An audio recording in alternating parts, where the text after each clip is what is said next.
a celebration of praise and glory to the Most High Yah, hosted by Congregation Beit D.C.B. Join us on May 25th, 2024 at Shell's Loft, Brooklyn, located at 120 Hamilton Avenue, Brooklyn, New York, 11231. This event promises a day filled with spiritual upliftment, community unity, and joyful fellowship. Come together with fellow brothers and sisters to honor and worship as we celebrate the divine presence in our lives. For more information and to reserve your spot, contact us at 347-622-9090 or email us at info@baitdcb.org. Don't miss this opportunity to connect, rejoice, and experience the power of unity and faith. Once again, brothers and sisters, experience the beauty of unity and faith at Unity Shabbat Kum, presented by Congregation Beit D.C.B. Join us on May 25th, 2024 at Shell's Loft, Brooklyn, located at 120 Hamilton Avenue, Brooklyn, New York, 11231. This special day is dedicated to praising the Most High Yah and coming together as a community and worship and celebration. Whether you're seeking spiritual enlightenment or simply looking to connect with like-minded individuals, this event offers an uplifting experience for all. Reserve your spot today by contacting us at 347-622-9090 or emailing us at info@baitdcb.org.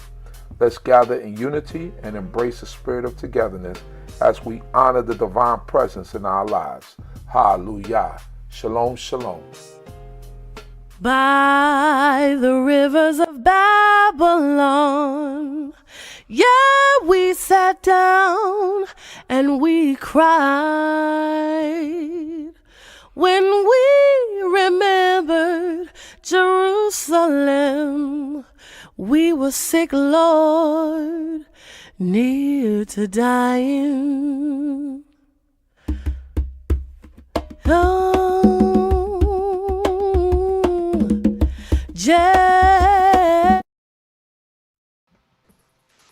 Shalom, shalom, family. Welcome to another Tanakh review. My name is Zurishaddai, one of the teachers of Congregation BINAH, CHOKMAH, located in the Red Hook section of Brooklyn, New York. Thanking the Most High, King of the universe, for life, food, clothing, and shelter, knowledge, wisdom, and understanding, and thanking the Creator for another day of life, which we can't take for granted. Also, thanking the Most High God for allowing us to be here and to be able to bring this knowledge to you all. Like I always say, and I say in previous shows, many people sell this knowledge. They go and have different types of things to sell this knowledge, but we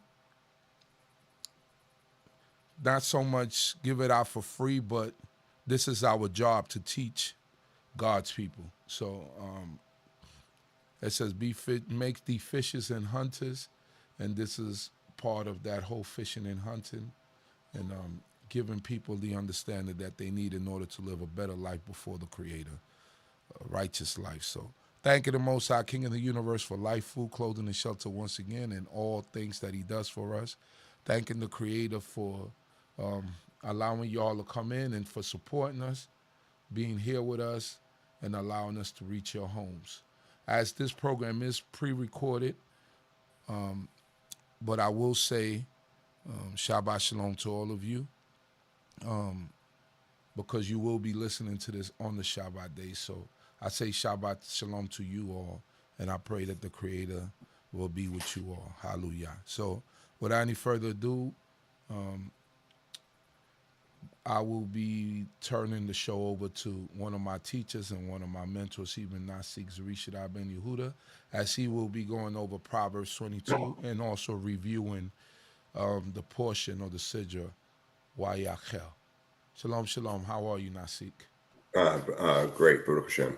First of all, I'd like to give praise to the Supreme Tongue Universe, God of my forefathers, God of Abraham, Isaac, Jacob, the respective platform on the D.C.B. platform, spiritually, Chief Prince Area Opening Saskar, to the whole Chief Uzael, to the Princess Chief, Rabbinate, Kohanim, Maureen, brothers and sister visitors to the channel. Greet you all in tongue of my forefathers, Shalom Aleichem, and early Shabbat Shalom. And Rosh Chodesh for those. That's when I'm actually doing it now on the Rosh Chodesh. For those that may be checking the calendar, the Hebrew calendar, Rosh Chodesh means a new moon. Sometimes the end of a month might have 2 new moons because how it's set up on our calendar. So you have a Rosh Chodesh in the beginning of a month, and sometimes as well at the end of a month when the month come in. So being this to be the 30th of Adar, we're going to Adar Shani after the sundown today. So that's because our days that we observe actually must harmonize with a lunar system more so than a solar system, in our systems, because that's how we calculate time. Even though our calendar harmonizes with the lunar and solar, our appointed times, our month, and how we mark time is according to a lunar calendar.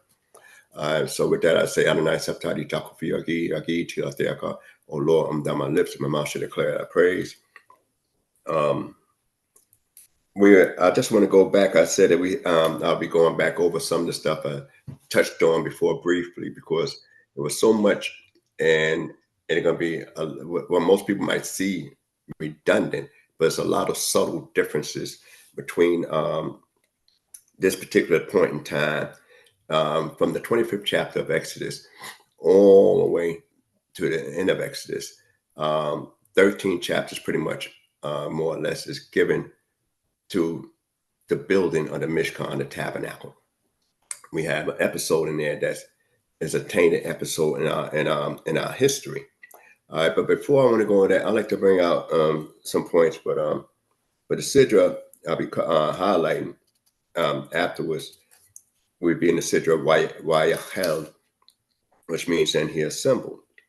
And I'm going to point out some unique differences in the Sidra YAH.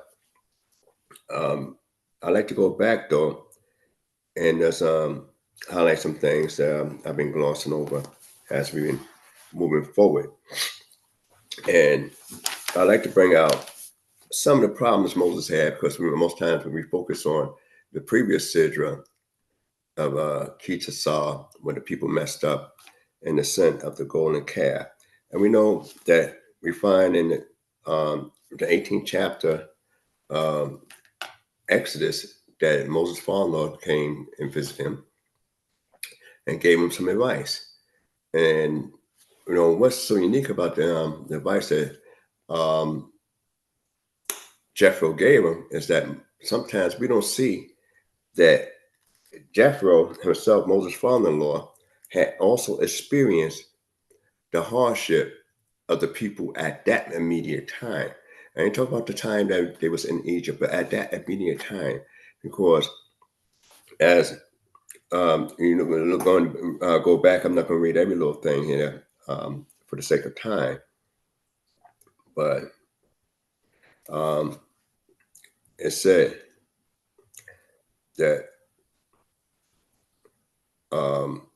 in the 13th verse of the 18th chapter, and it came to pass on the morrow that Moses sat to judge the people, and the people stood about Moses from morning until evening. And when Moses' father-in-law saw all that he did to the people, he said, "What is this thing that thou does to the people? Why sittest thou alone?" And then all the people stand about thee from morning until evening. And then Moses gave him an answer. And Moses said unto the father-in-law, "Because the people come unto me and inquire of God, when they have a matter, it cometh unto me. And I will judge between man and his neighbor, and I will make them know the statutes of God and his laws." And Moses' father-in-law said unto him, "The thing that thou doest is not good. Thou wilt surely wear away both thou and this people. All right. For the thing is too heavy for thee."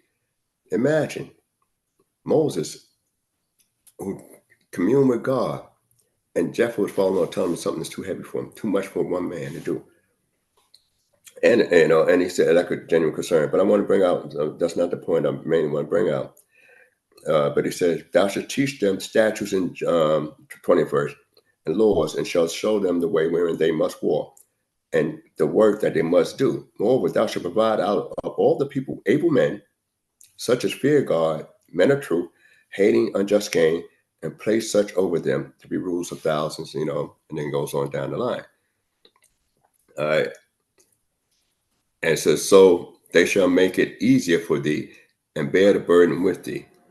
And I said, and then he told me to check with the God. And the 24th verse of that same chapter says, so Moses hearkened to the voice of his father-in-law and did all that he has said. And Moses chose able men out of all Israel, made them heads over the people, rulers of thousands, rulers of hundreds, etc. Now, what I want to bring out, and then move on to the next portion in that thing, is that we focus on, he's seen and experienced a pain of the people that's coming for justice, and also the pain and that Moses didn't seem to perceive of what he was doing at that time. Great as Moses was, and I want to bring out a lot of things in that, because we, as we lead into getting into YAH, is that Moses himself really believing he doing the greatest thing for the people, and Moses, we know, wasn't a guy that's trying to get all this prestige for himself. He was a humble man, as we find out later. But Jethro, hearing the people questions, because he stood there too as well. So when that's just the people that came before Moses and stood from morning to evening, his father-in-law was there with Moses. And he realized, so he heard the different questions, he had to obviously hear the different questions that's coming from those people. And he said, that's so simple. Somebody else could answer that. That's so simple. Somebody else could answer that. You stood in line for 2 hours or 3 hours to get a question that somebody else could have answered.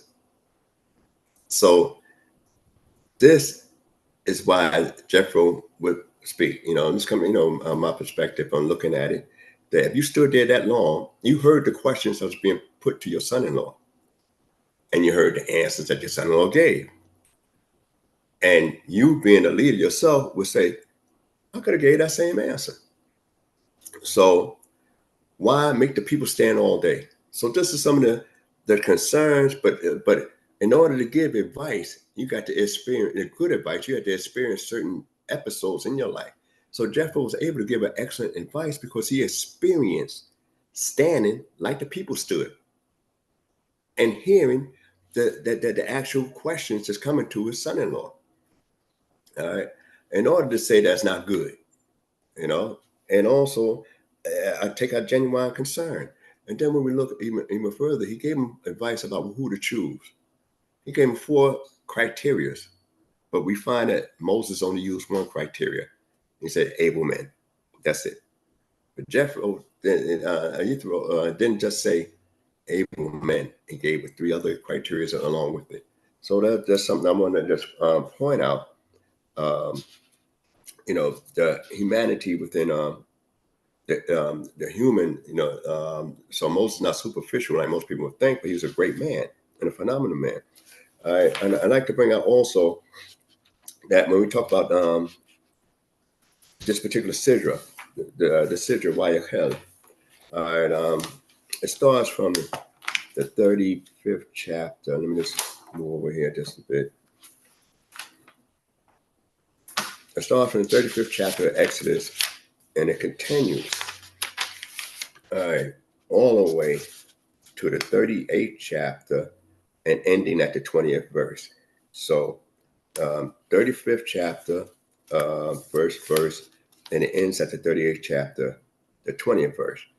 That's YAH. Now, normally when there's don't have a leap year such as this, then they have what they have is they normally have a double portion, which is YAH and Peko Day. So we normally, if it wasn't a leap year and an extra month that's added within our calendar year, we'd be ending Exodus with those 2 sidros together, and more often coming together. But as it is this year, they are separate. Also, they have like 13 different types of Shabbats that's named throughout the year. And the Shabbat that just passed procedure was actually Shabbat Shekalim. And it's called that because when they made a tradition of collecting a half shekel to support the temple. Now, we're going to read a little bit about the half shekel here. We read about the half shekel that was mentioned earlier. A half shekel was a donation for everybody for the upkeep of the tabernacle. All right. The men of war had to pay a half shekel as a ransom for their life. That's one thing. That was a count for them, a census. All right. But the whole nation as a whole, everyone had to give a half a shekel. And the rich couldn't give more, and the poor couldn't give not less. And they said it was for the maintenance of the tabernacle. Now, that half shekel was a one-time thing for the tabernacle. But later on, if you the Haftorah that's normally going on with Shabbat Shekalim is actually coming from, if you follow a Sephardic tradition, it comes from 2 Kings 11 chapter, around 17th verse, and goes to 2 Kings 12 chapter, around maybe around 20 some verse or 17th verse, I believe in that as well. But which is one of the longer than the most of the Ashkenazi Haftorah that goes along with this particular point, and they focus on money to maintain the temple itself. All right, during King Jehoash time, and the high priest Yehudah, who happened to be Joash, happened to be one of the youngest kings, just for information purposes, was the youngest king to get on the ascended throne at the age of 7.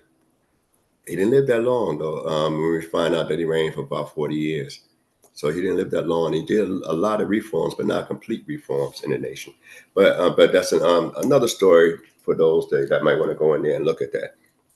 So that's why that Haftorah is taken and used, because in his time, and also it's an interesting story where the king and the priest deal with authority. Who has the authority over this and who has authority over that? And this way you find the king exercising a certain authority concerning the priest over how things should be done concerning the house of God. All right. So those are some things you might want to, peruse through and look through and perhaps have questions on or thoughts on. All right. And now I want to also bring out that it opens up in the 35th chapter about the Shabbat on Wayakel. Now, Wayakel means to assemble, and then it starts off, it says, in the 35th chapter, and Moses assembled all the congregation of the children of Israel and said unto them, These are the words which the Lord hath commanded, that ye shall do them.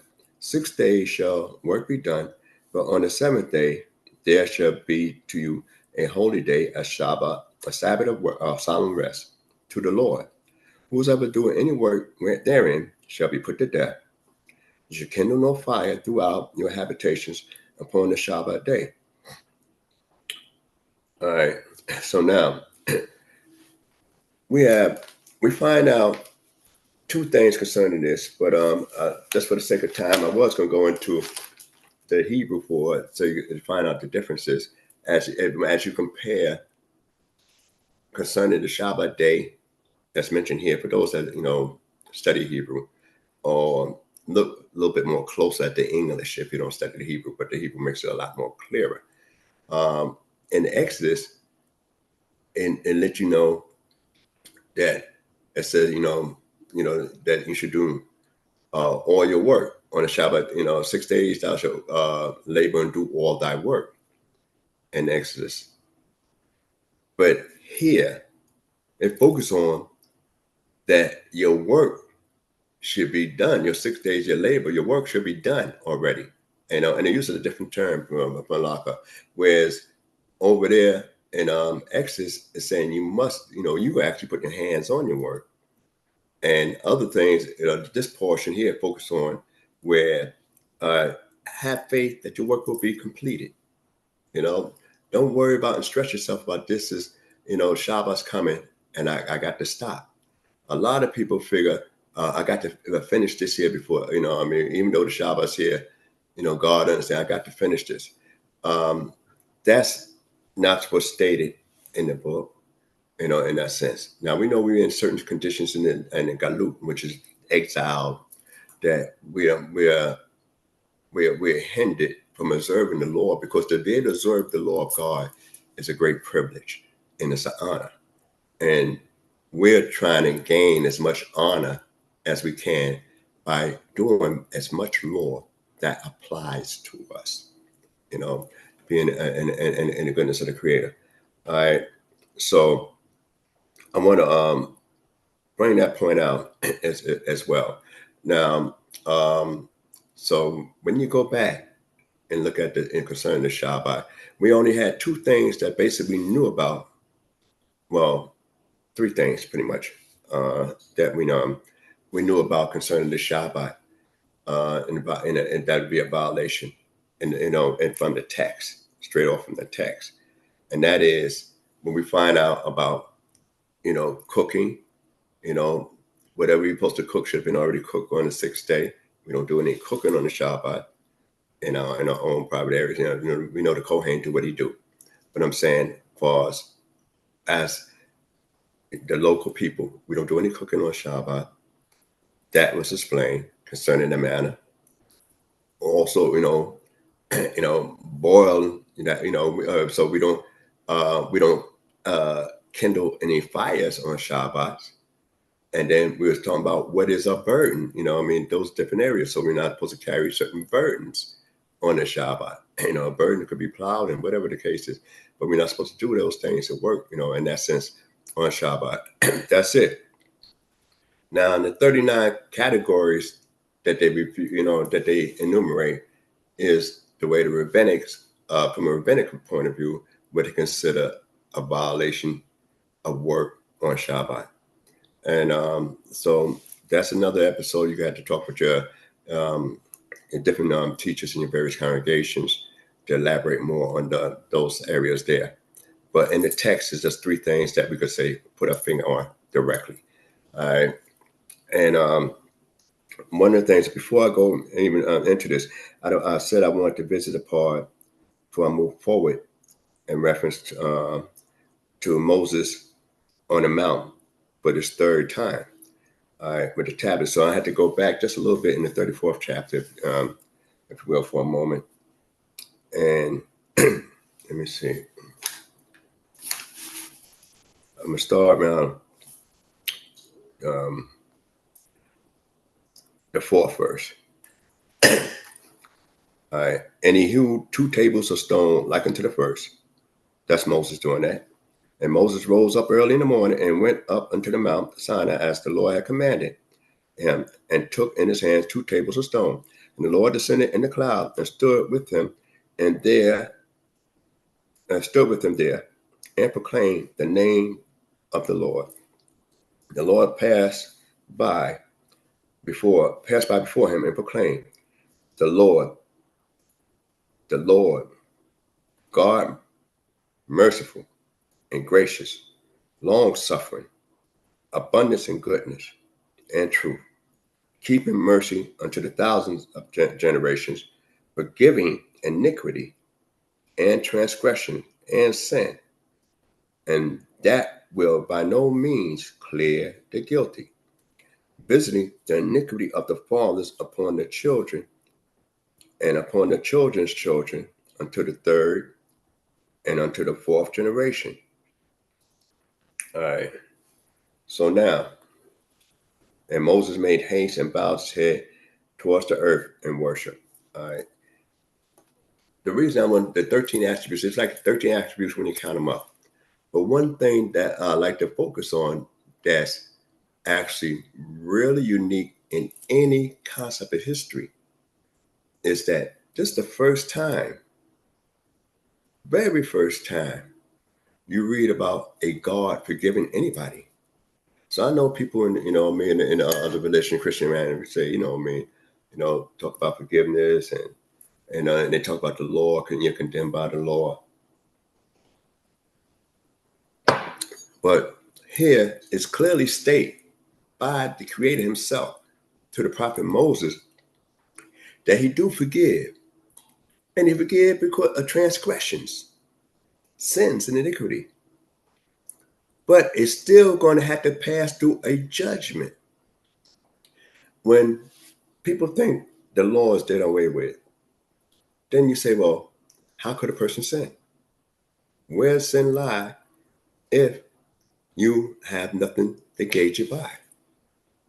So these are some important aspects to understand, that a forgiving God, you never read that in Abraham's time.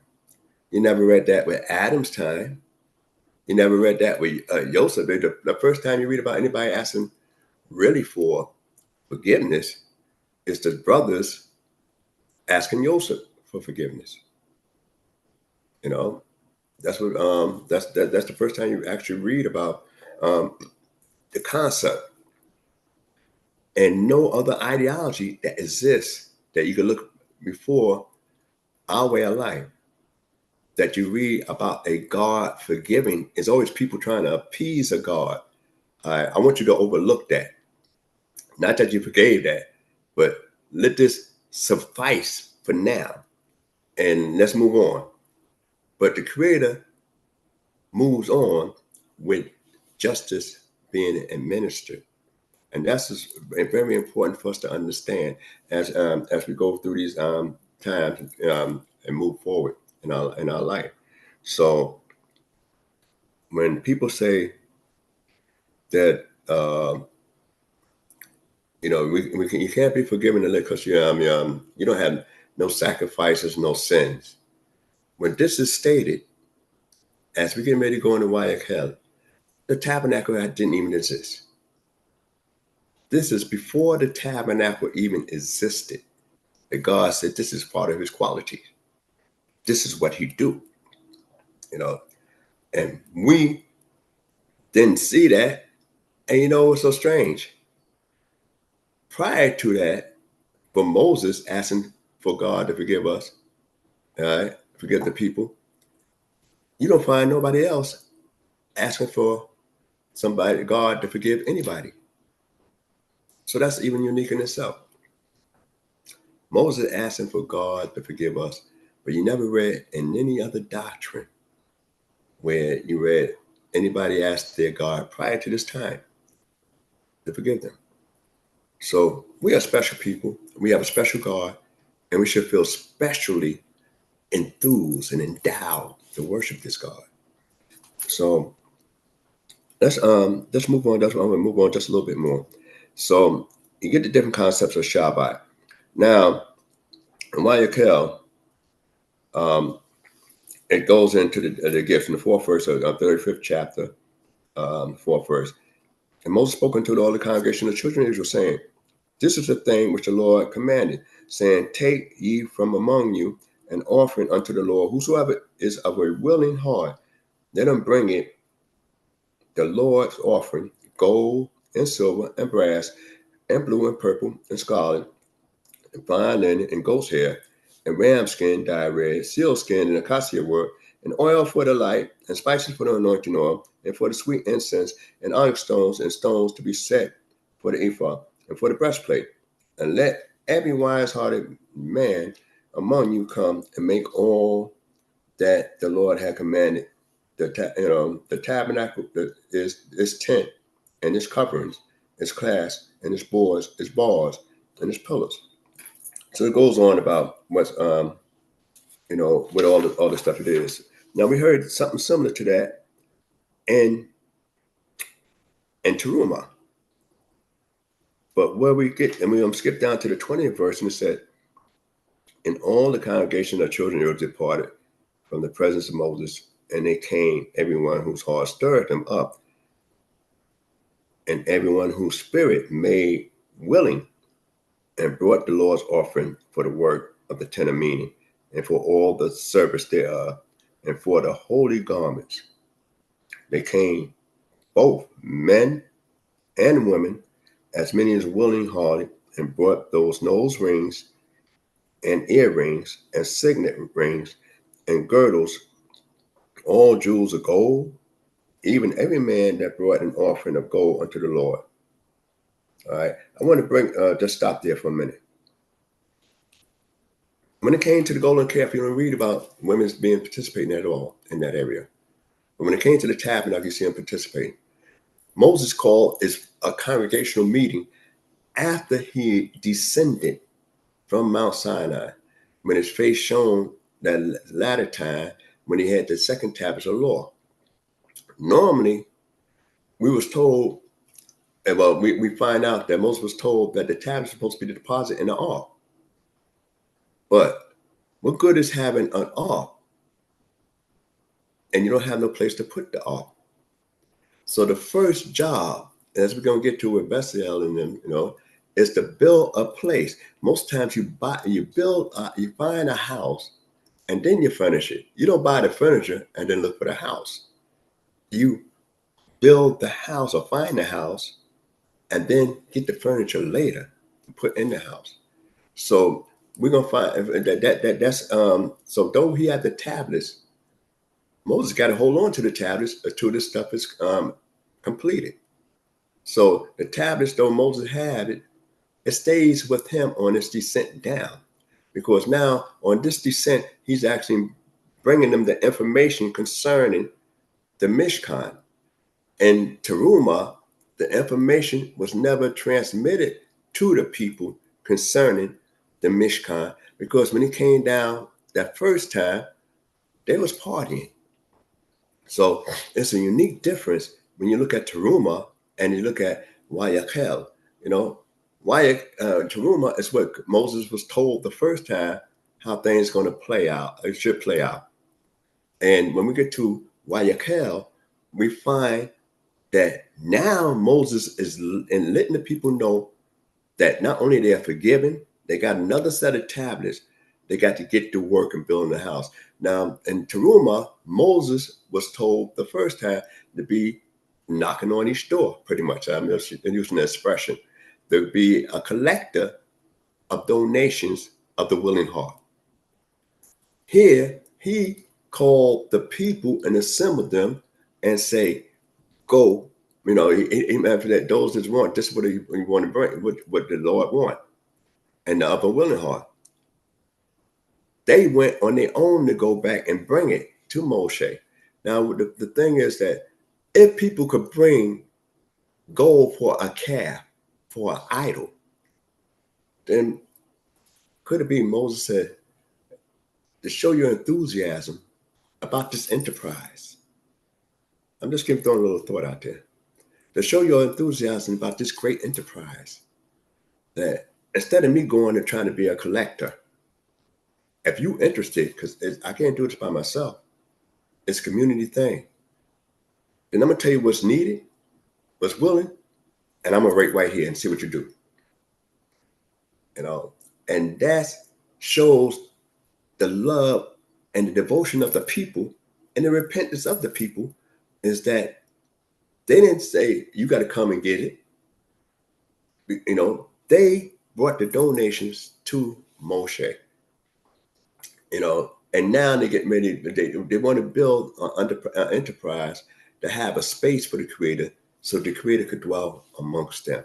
So that's one of the fantastic things we find about in reference to one of the significant differences, that he had to assemble a people for a great enterprise, and then see if you really was for the enterprise. A lot of times when people in different congregations make announcements, this is what our plans is, this is what we're trying to do, and they make the announcement, and people leave, and very few people come back to participate. Can't get much volunteers. An enterprise is a place that you say is part of your spiritual upliftment, and becoming close. So this is some of the things that we find in YAH disassembly. And YAH, it's only used for people. When you say Hahal, it's only when people assemble, and they assemble in a great laudable purpose, when you find it, that term used for Quahal. All right, so we pick up a few things here, and then as we go back, mind you now, the Creator asked him for things that he know they possess, not something they need to look for. And how we know they possess it? Because they said they left and they came back. They didn't go to look for the stuff. They had that stuff in their midst. Somebody had what was needed, all right, in that area. And then now in the 30th verse of that same chapter, 35th chapter, it said, and Moses said unto the children of Israel, see, the Lord had called by name Bezalel, the son of Uri, the son of Hur, of the tribe of Yehudah.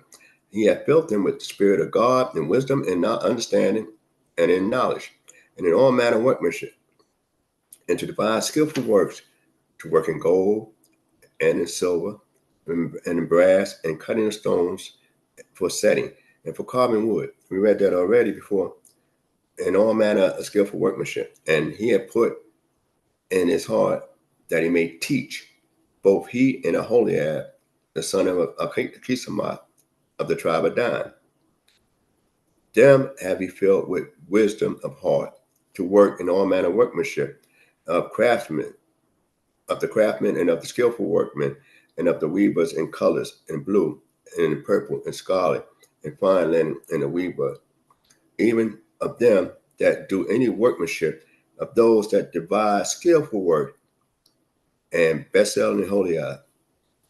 All right. Now, what these two main guys over the work. Bezalel is from a major tribe, and Aholiab, basically would mean it would under the tenet of my father. Then Bezalel means in the shadow of God, the shadow of the El, the power. What it is that when we get through, and I know I'm going to go through everything in reference to this, but when we look at this particular portion here of YAH, we find that these two craftsmen here, they supersede everybody. And since Bezalel is from a leading tribe, you find that more qualifications is specified concerning Aholiab, which is from, he's a controlling tribe, but of the north, as we find later on. But it's not a leading tribe of Israel. And sometimes they say, and Dan, we know, traveled from the rear to cover the rear. And Yehudah went to the front. But more is spoken of concerning Aholiab.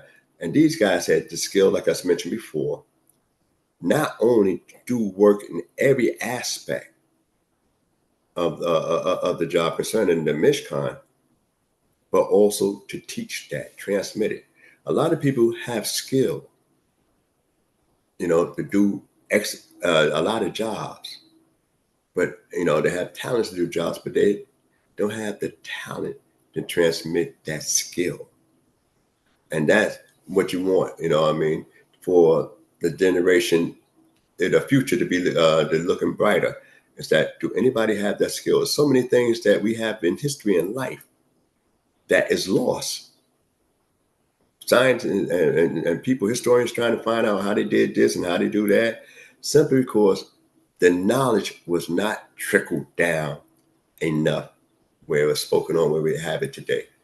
I mean, you have languages they decipher, but though they decipher and be able to interpret the language, they're not sure on how it really sounds.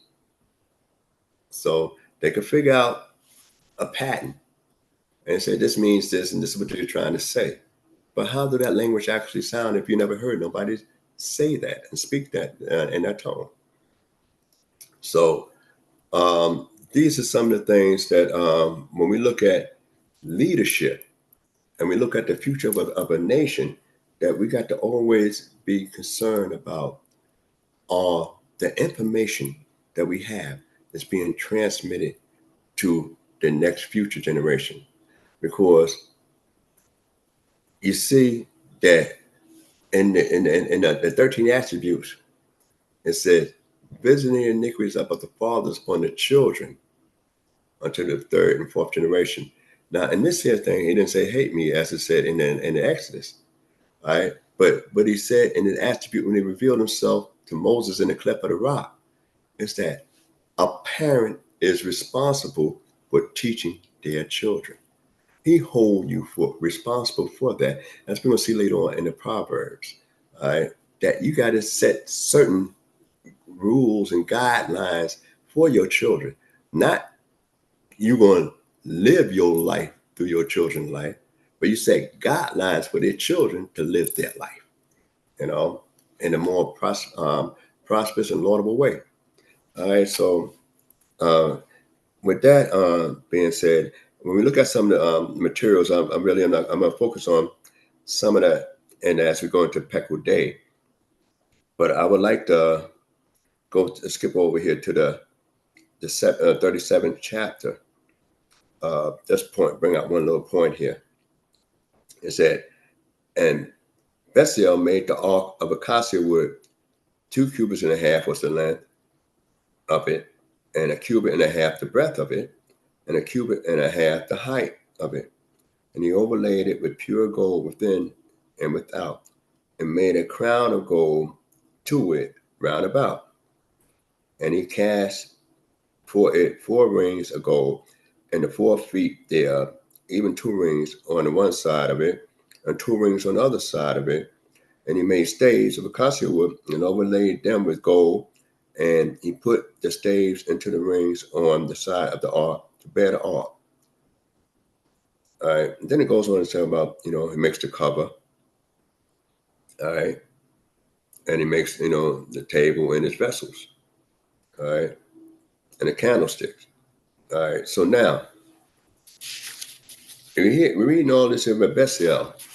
All right. We read all that, what he made. And you wonder. And this is something to, give thought to and discuss. Why is Bezalel is credited with making the ark and different things when you had Aholiab who had the same skills? All right? And they both was able to teach. But you don't read clearly what, Aholiab did. You read somewhat what the women did and what the women donate, and you don't read so much of what the actual other men actually did, because those beams, those planks, the wood was humongous. No, a guy had to be a Superman to lift one of them planks, and just for the tabernacle itself. So, and the tabernacle had 3 sides. So we got a lot of questions to ask in concerning the tabernacle itself, which this platform right now I won't be able to get into. But the tabernacle itself had 3 sides, woods on 3 sides, and what's unique is that you had one pole that connect all the planks in the middle. So, just to think about, how is it that it says a pole connects all 3 sides of the tabernacle? So you're talking about west, north, and south. You had the planks there. But it don't say 3 poles. It don't say poles. It say a pole. So how can you connect all that? Did the wood bend? Was it a miracle? I mean, just give it some thought. There's a lot of mysteries that's going on within that, and they're making carabines, and in some of the material. So just those actions there is phenomenal stuff that's going on, and to this very day, all we would know is dimensions, measurements concerning a mishkan, but the details of the artwork.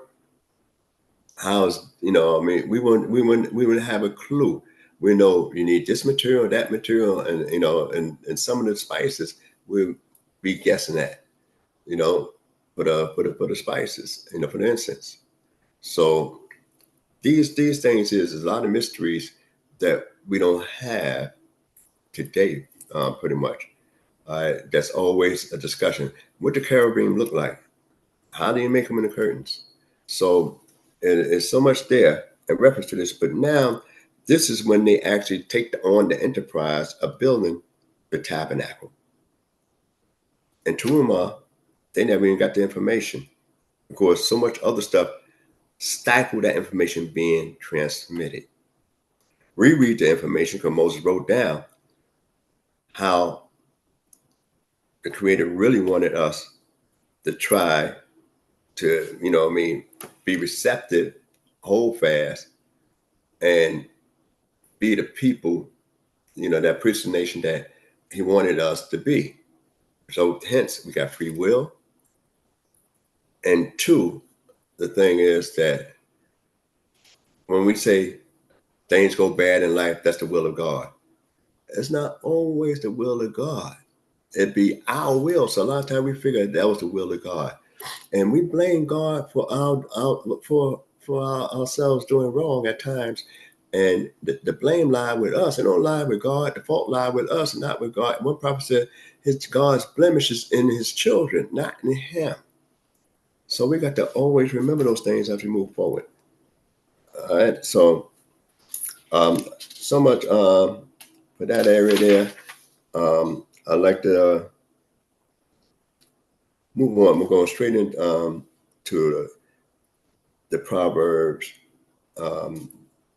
before going to it. But he's got some unique terms, and you got like Hebrew letters that's used, such as most people say Bob, I say Wah, for like the hooks, Kaf, which is another Hebrew letter that's used there, and there's a lot of other areas that we could speak on about the Ark of itself being made, pretty much the Ark of the Covenant being made 3 times, because we have it, made out of wood, and then it's overlaid with gold and inlaid with gold. So actually the Ark is being made 3 times. You got a setting of gold that the wood goes in, and then you got a setting of gold that goes inside the wood, and they all mesh. And then you got a lot of other mysteries that go on. You figure you got the altar, burning altar that sits in the courtyard. And when you think about the burning altar that sits in the courtyard, you say, well, it's made of wood with a little brass halfway up. And it's earth, and it's hollowed out with earth inside. And yet you're burning all this sacrifice on there, and the fire got to constantly be on there. And that item had not burnt up. The actual now, you get enough heat to melt metal, and how much more burn wood, but yet you burn the meat and stuff like that, and that brazen altar still is intact. So we have a lot of things that's just so mysterious when you deal with the tabernacle itself, and the tabernacle, and making of the tabernacle, and the sanctuary for the Creator, because you have the actual tent that had 2 compartments, the holy area and the Holy of Holies. And then you had around the tent, a structure, and outside that, then you had the brazen altar and stuff like that, and you had wash basins, etc. So that's all I'm gonna bring on in reference to that. So I'm gonna be too redundant, Then we find out one of the things that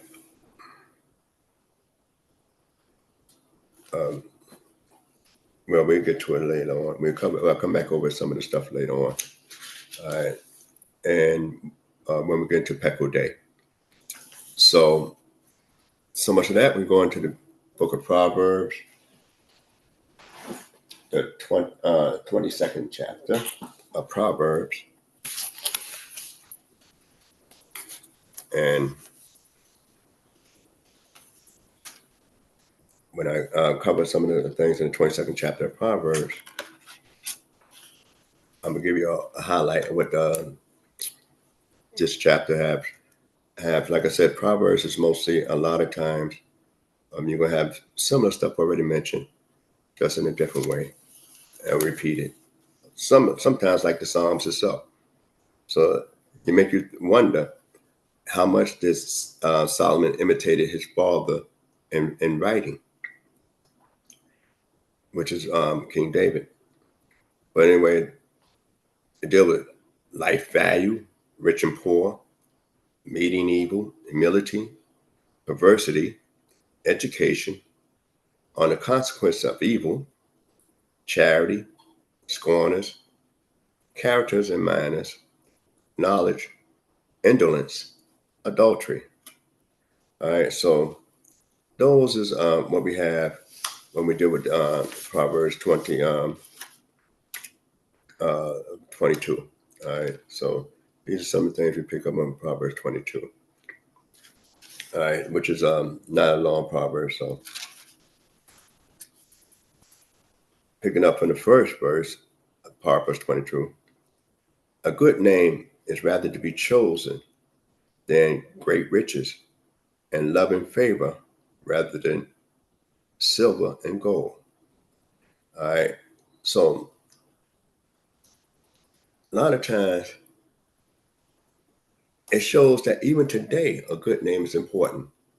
How we see it today, when you go with your credit score, your credit report, they look at you and they say, "Well, how you dealt with other people? You know, what kind of purchases you make? How soon you how quickly you spend? You know, pay your loans and stuff like that." That stands today a good name, just in their credit report. Some of us, man, be getting, hitting and body shots, and the solar plexus and the liver with doing credit reports, and a lot of times, it doesn't be because we don't, may not pay on time, might, use much more of our credit line, but you pay your bills on time, you still get a low score. So, but a good name is important, and I just use that example as a credit report. A good name is a reputation. When people say about a reputation, that's what's going on. They even take you to court these days for defamation of character. And I said defamation of character because a guy trying to destroy my name. We hear about these different suits that go on, about defamation of character. So a good name is very important to have, in there. And it says, in loving favor rather than silver and gold. Being able to be able to to do something for people. That's what it's all about. All right. The second verse in the 22nd chapter of Proverbs.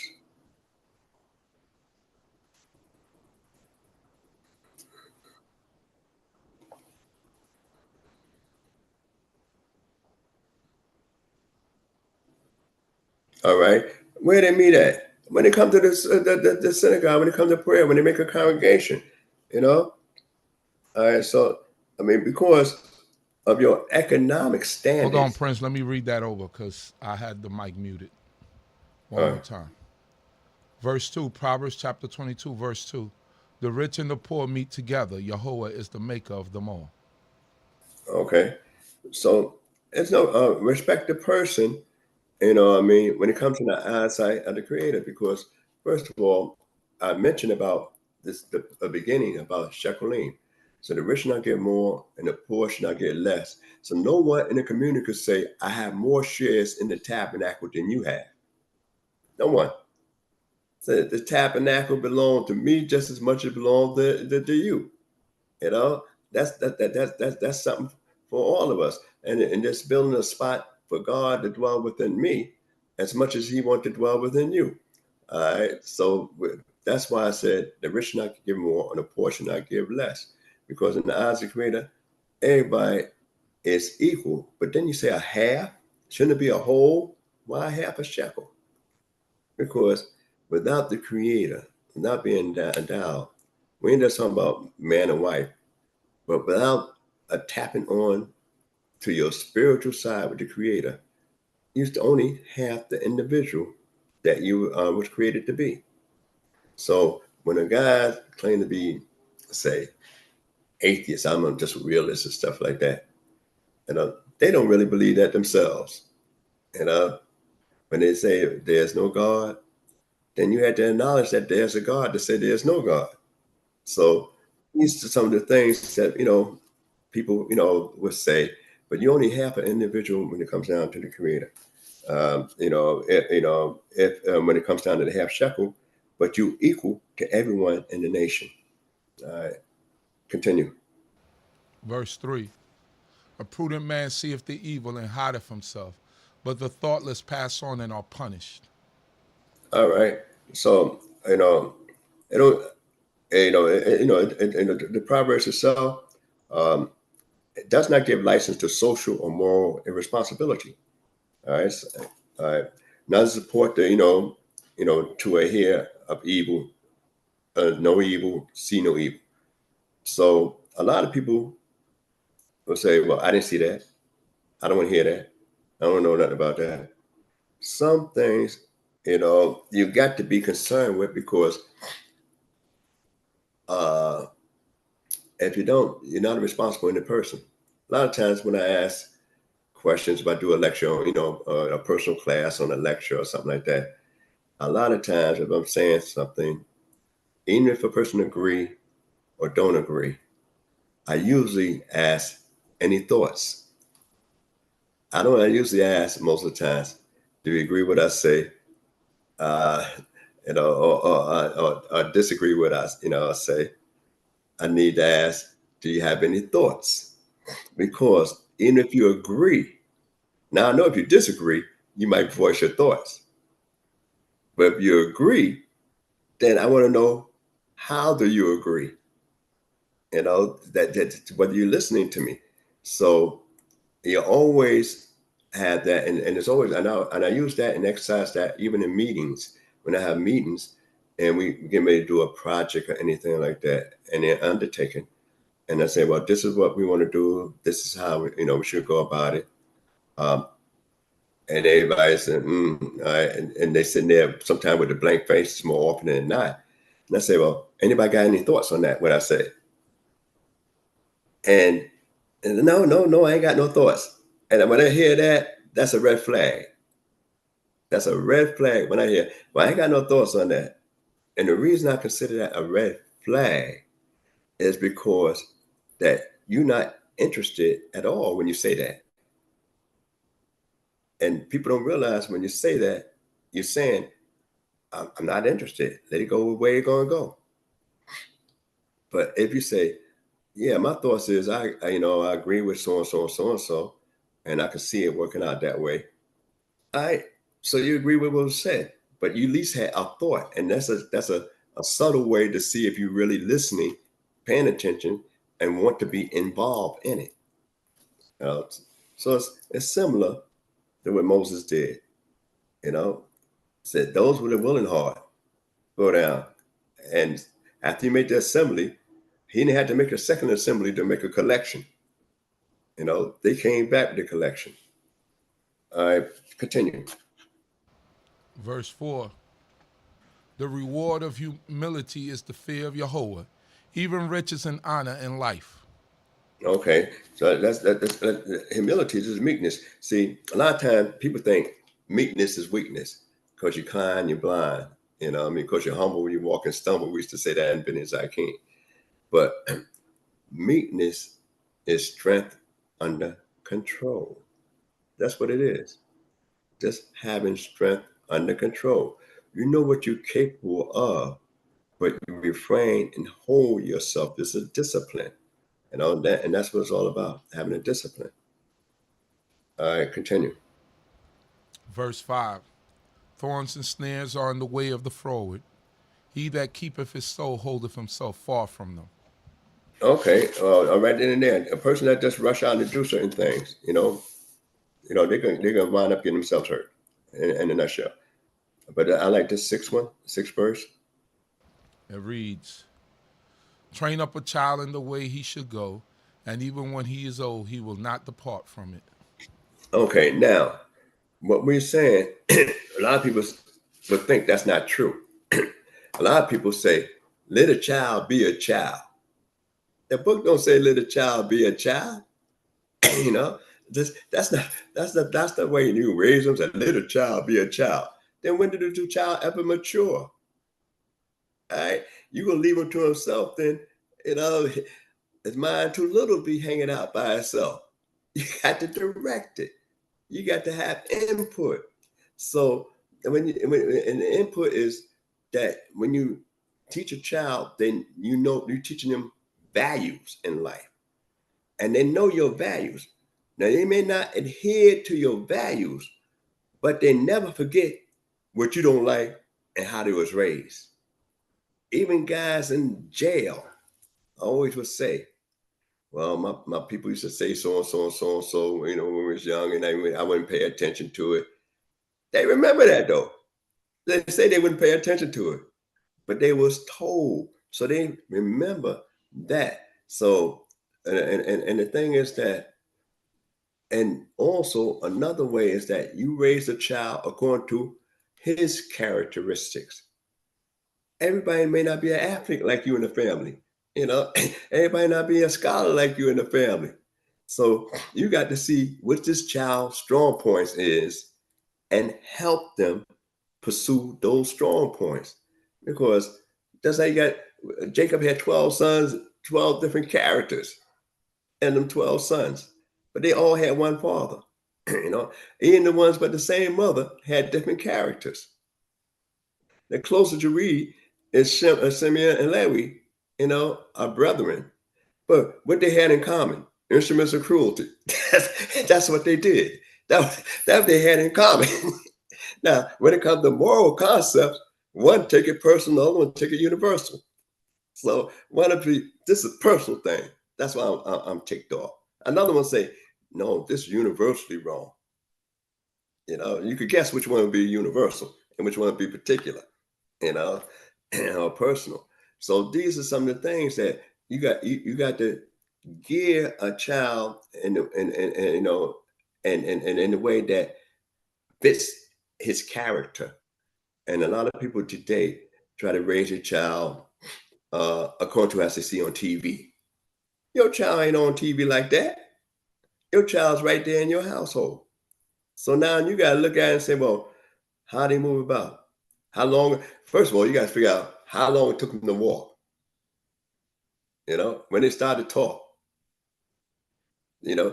When they decide to recognize to say yes or no. What makes them happy? What makes them sad?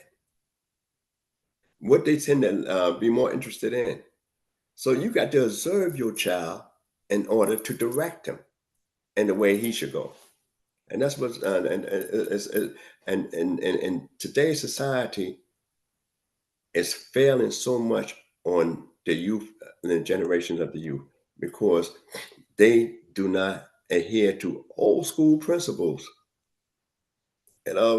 Even guys in my age bracket, even comedians talk about, man, the beatings they got coming up. They laugh about it and stuff like that, but they ain't get too many of them. But they laugh about it, and a lot of our parents would be, be called on child abuse. So, but the thing is that you start to respect certain things, because then when you don't respect certain things and you get incarcerated, your freedom is taken away, or you put in a youth house, then they discipline you, and they discipline you hard, because it says wisdom is too high for a fool in the Proverbs. So sometimes you can't talk to certain people.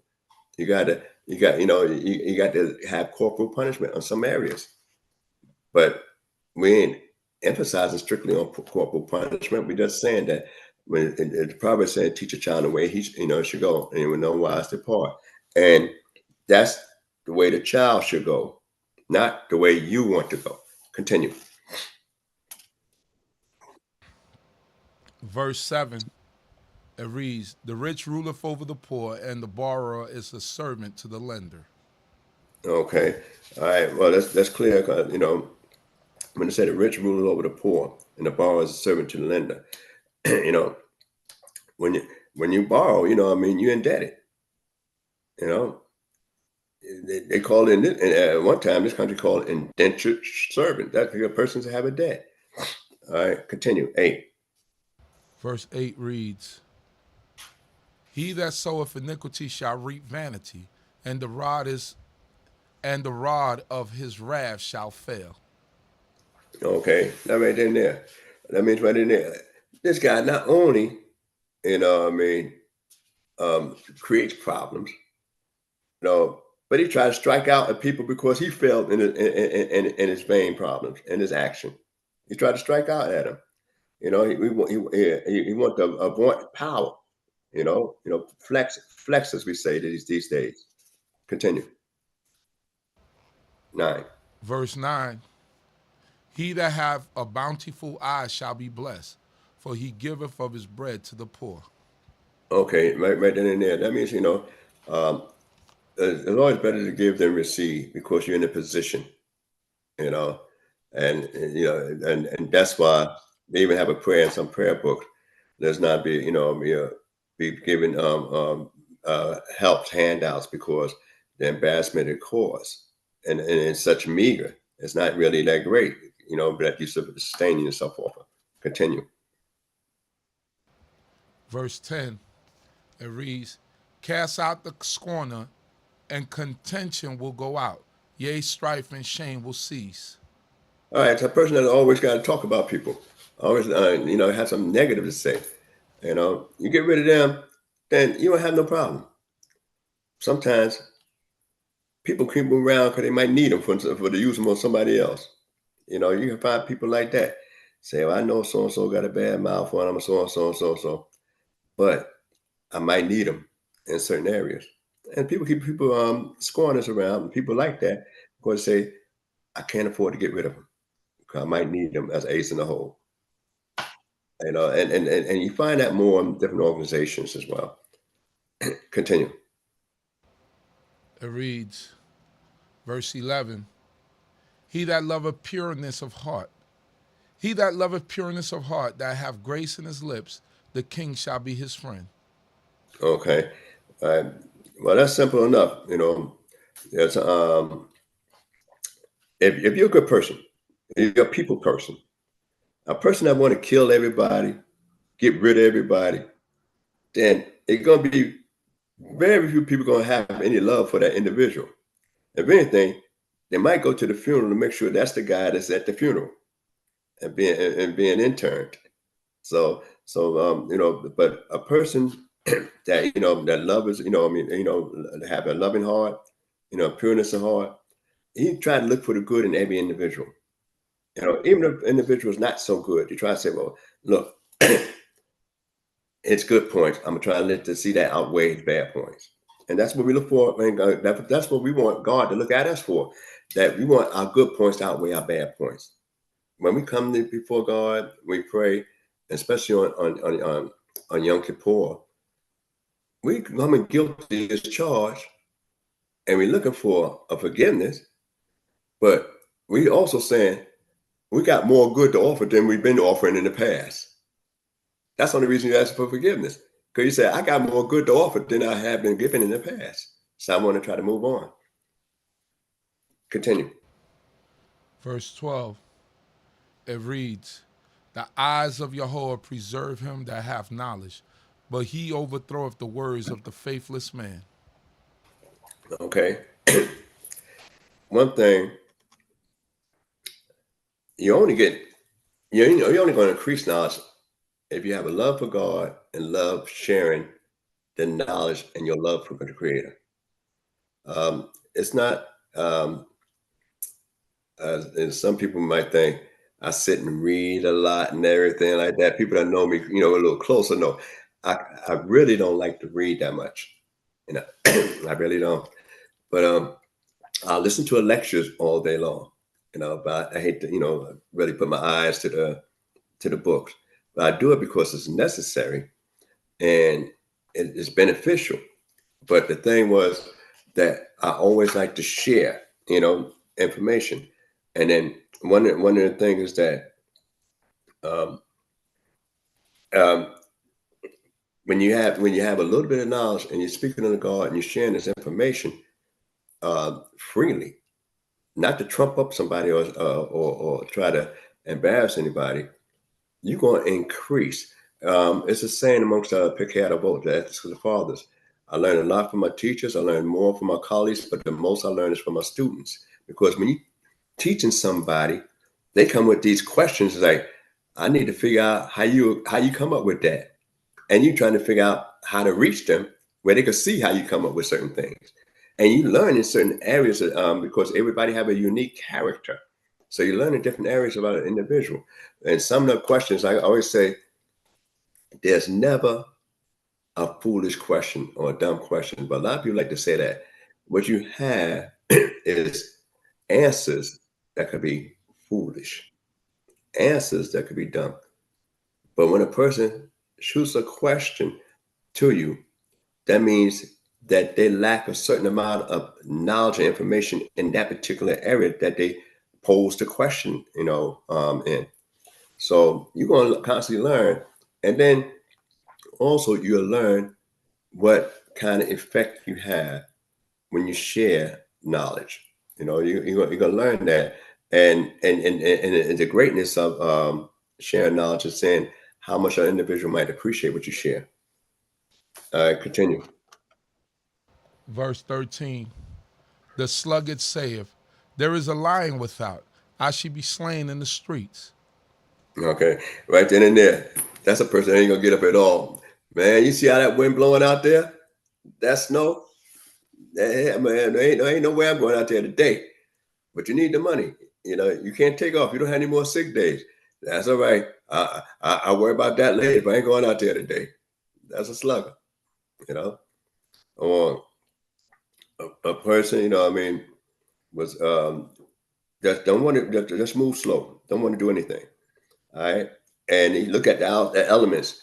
You don't want to embrace the confrontation of work. Some people, a lot of people say they hate work. Now, some type of work I might choose over others, and that's with everybody.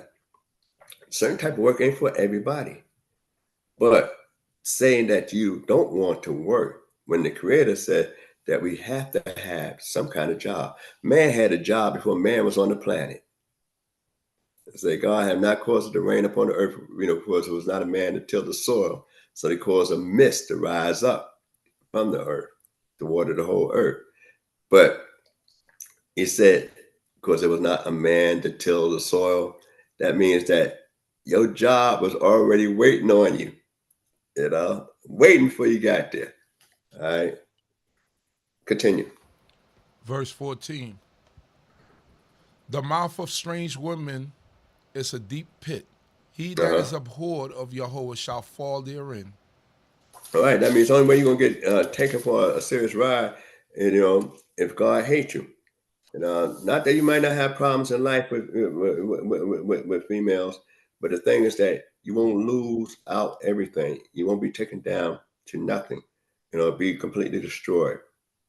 All right, and that's one of the things, that you try to find favor with God. Where He could save you from unfavorable people, and that's what you look for. Continue. Verse 15. Foolishness is bound in the heart of a child, but the rod of correction shall drive it far from him. Man, that sounds like corporal punishment to me. But today they say, nah, take Johnny and then tell him time out. No, don't do this. No, and what happens is too, not only sometimes people don't discipline their child with today for the most part, because they try to say that's old school, that's archaic, that doesn't work and everything like that. But you notice they changed their voice up too. They tried to be much more softer when a child's doing something wrong. An animal growl when he's upset. You know what I mean? He growl. You go over there, then they cool out. Then say, I might not know the language, but you understand what that sound means. So this is what we got to do. A lot of times when a child is doing something wrong, you gotta let him hear it in that voice. You got to put some bass up there, maybe some volume, and put a lot of tremor up in there, and the boom box them. You know what I mean? With that voice. When they're doing good, then you change your tone. A small, still voice. Or something like that. But other than that, you put the boom box on them. You know what I mean? And then they understand that. And that's what it is that a lot of us today in the 21st century, we 20th century, 1900, 22nd. Well, anyway, the 2021. 20th century was 1900s. So 21st was 2001. So it's 22nd century. All right. So when we look at the way people raise children today, our most problem is what the future look like. That's what we worry about. What the future look like. We know what our input was. Now we're wondering, was our input good enough? Because then when you get older, you don't have the strength to implement certain things. Let's read this last verse. It's 21st. It's 21st century. Verse 16. One may oppress the poor, yet will their gain increase. One may give to the rich, yet will want come. Okay. One may oppress the poor, yet will their gain increase. One may give to the rich, yet will want come. That means some people, it's like putting money down, a hole, Now, when you give to the poor, itself, and usually you say, well, why is a poor man, why is a person poor anyway? You say oppress the poor, yet will your gain increase. Their gain increase. The thing is that the person's already down, already at a deficit, and you're trying to stomp on them instead of trying to help lift them up. And God look at that. We read already before that when you lend to the poor, you lend to God. That means God don't want to be indebted to you. He allowed himself to be indebted to you because you helping a fellow creature.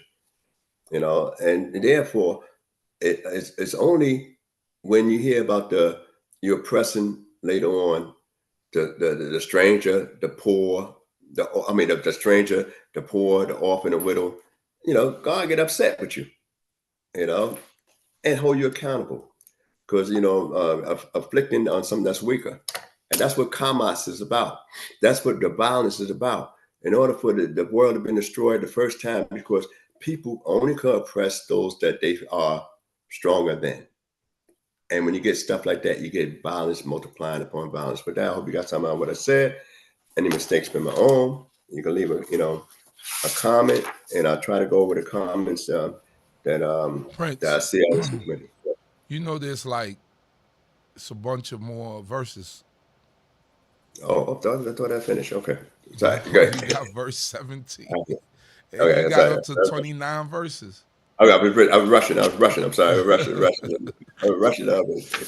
I could continue. Verse 17, it reads, Incline thine ear and hear the words of the wise, and apply thy heart unto my knowledge. Keep going. For it is a pleasant thing if thou keep them within thee. Let them be established altogether upon thy lips. All right. Verse 19, that thy trust may be in Yehovah, I have made them known to thee this day, even to thee.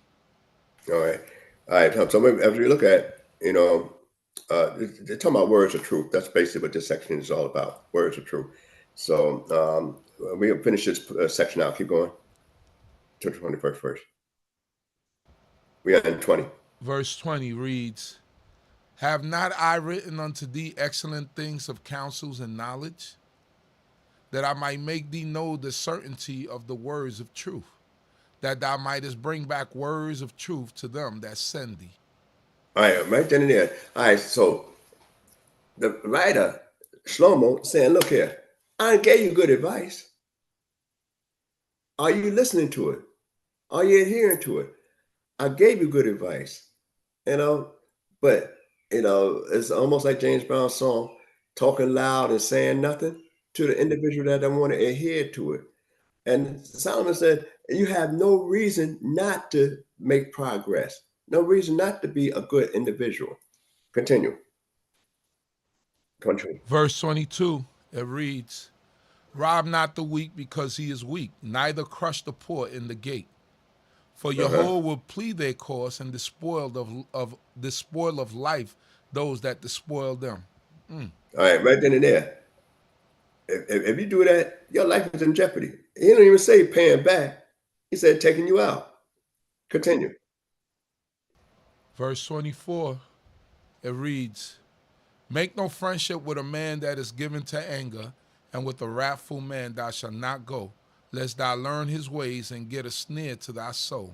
Isn't that true? Some people can roll in different places with. They're hot temper, hot head. You know what I mean?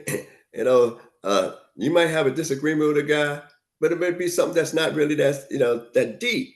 Another guy pacing back and forth, ready to set it off. And say, well, so now you're distracted trying to explain an issue with this guy, and this guy, hothead, that's supposed to be with you on your team, he walking back and forth, pacing, ready to look for an opportunity to throw off something. So and things could escalate to where it could cause both of y'all incarceration or life.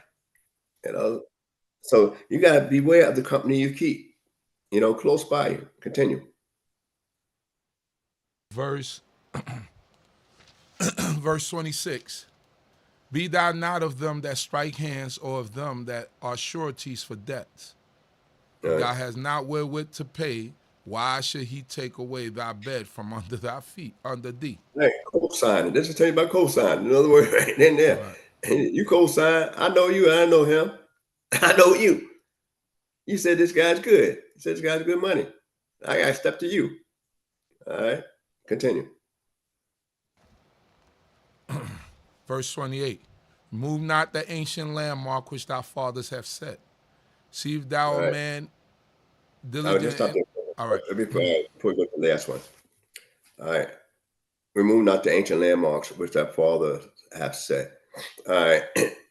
And one thing, the physical landmarks, the difference about a physical landmark, and I speak on this when they talk about a landmark and our law, physical law, is that if you move a property line 1 foot back, just 1 foot back across your neighbor's property, and so you just said it's only 1 foot, 12 inches, but you got 12 inches for about 200 yards. So you got that line go 200 yards for 12 inches. So you done stole a lot of property from you. And the thing is that it's so subtle that he might not notice it. That's why sometimes people used to grow certain trees and stuff like that and say, well, the corners of the field, especially in the ancient times when people didn't put no fence up, that came later. So people didn't have fences. So you just know, well, when you go up to that tree, that's the end of the property line. And sometimes you buy houses, sometimes you're not sure when your property line is. And some people might put a gate up on the property, and most times they're going to put it on the other person's side of the property. But they, they really supposed to have it on their property line. So those things in the last verse. Verse 29, it reads, see if thou a man diligent in his business, he shall stand before kings. He shall not stand before mean men. Hallelujah. All right. Right then, if you diligent in business, because people say, look, he handle business. I could work with him. I trust him. You know what I mean? A person that deliver on time down here, and many people having problems with contractors. You know, not just down here, but over the country, all over the country, but more so in the state of Florida, that they got so many contractors that got people money, started off, and the house is just a frame, and they go into court, and the contractors claiming bankruptcy. So you had, more than dozens of homeowners that purchased from this contractor, got the stuff started, and they stuck, and a lot of them sold their other homes, and so it's such a scam. And then and the sad part about it is they say a lot of them will not even be able to get their money back. You know, that they lost to the contractor, though the contractor. Yeah. So you know, I mean, it's a tragic thing in society where they have a lack of regards for a higher power in God. So a lot of times you got to, try to pray up so you can stay up. And a lot of times God will put that boundary and protection on you. I hope you got something I will say. And what I said, any mistakes by my own, and y'all have a good Shabbat. Hallelujah. Torah about Nasik. Thank you for the knowledge, and thank you for the wisdom that the Most High God is giving you and that you provide on a weekly basis. For everyone out there, we appreciate you for tuning in. Everyone have a great Shabbat rest, and may the Most High God bless you all. Shalom, shalom. Shalom. Shalom, shalom, brothers and sisters.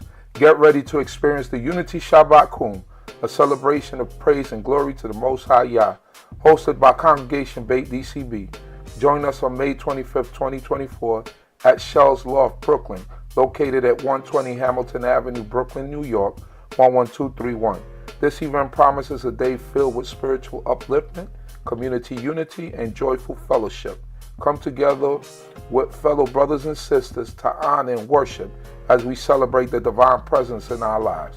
For more information and to reserve your spot, contact us at 347-622-9090 or email us at info@baitdcb.org.